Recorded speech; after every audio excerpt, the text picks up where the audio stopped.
যখনই নতুন কিছু বানিয়ে থাকি তোমাদের সঙ্গে শেয়ার করি। আজকেরে বানালাম লেহেঙ্গার প্রিন্সেস কাট ব্লাউজ। তো ভাবলাম তোমাদের সঙ্গে শেয়ার করি, যেহেতু একটু ইউনিক রয়েছে সেই জন্য। যদিও হয়তো ইউনিক তেমন কিছুই নেই, তবুও আমার কাছে এটা ইউনিক বলেই মনে হয়েছে, তাই ভাবলাম তোমাদের সঙ্গে শেয়ার করি। আর সেই সাথে এই যে লাটকানটা দেখতে পাচ্ছ, এটাই আমাকে বানাতে হবে। তো সেই হিসেবেই আমি প্রিপারেশন নিয়ে নিয়েছি। আর এখানে কিন্তু নেটের পরিমাণটা খুবই অল্প ছিল, সেই কারণে কিন্তু অনেকগুলো ফুল বানাতে পারিনি।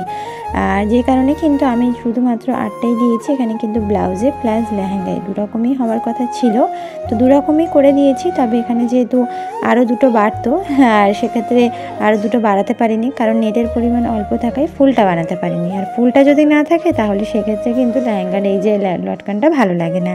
রিসান এসকে আইডি থেকে এক দিদিভাই আমাকে কমেন্ট করেছে যে আমি কি মোবাইল থেকে ভিডিও শ্যুট করি আর কোন মাইক্রোফোন ব্যবহার করি। তো হ্যাঁ গো দিদিভাই, আমি কিন্তু মোবাইল দিয়ে ভিডিও শ্যুট, এডিটিং সমস্ত কিছু করে থাকি, এবং মোবাইল দিয়েই আমি ভয়েস দিয়ে থাকি।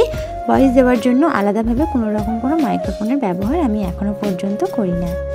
রিয়া খাতুন আইডি থেকে এক দিদিভাই আমাকে কমেন্ট করেছে যে 1 মিনিট 40 সেকেন্ডের ভিডিও করার ক্ষেত্রে কিভাবে আর কি ব্যাকগ্রাউন্ড মিউজিকটা অ্যাড করতে হয়। তো সব থেকে প্রথমে ব্যাকগ্রাউন্ড মিউজিক অ্যাড করতে গেলে আলাদাভাবে তোমাকে মিউজিকটা আগে ডাউনলোড করে নিতে হবে, যদি তুমি 1 মিনিটের বেশি বড় ভিডিও আপলোড করে থাকো। তো কিভাবে ব্যাকগ্রাউন্ড মিউজিক ডাউনলোড করলে কপিরাইট আসে না সেটা জানতে গেলে তোমাকে ইউটিউবে গিয়েই সার্চ করে জেনে নিতে হবে, কারণ আমি ওইভাবেই শিখেছি অনেক কারোর ভিডিও দেখে। তো এখানে লেহেঙ্গার ফাইনাল লুকটা তোমরা দেখে নাও, কেমন লাগছে অবশ্যই কমেন্ট করে জানিও।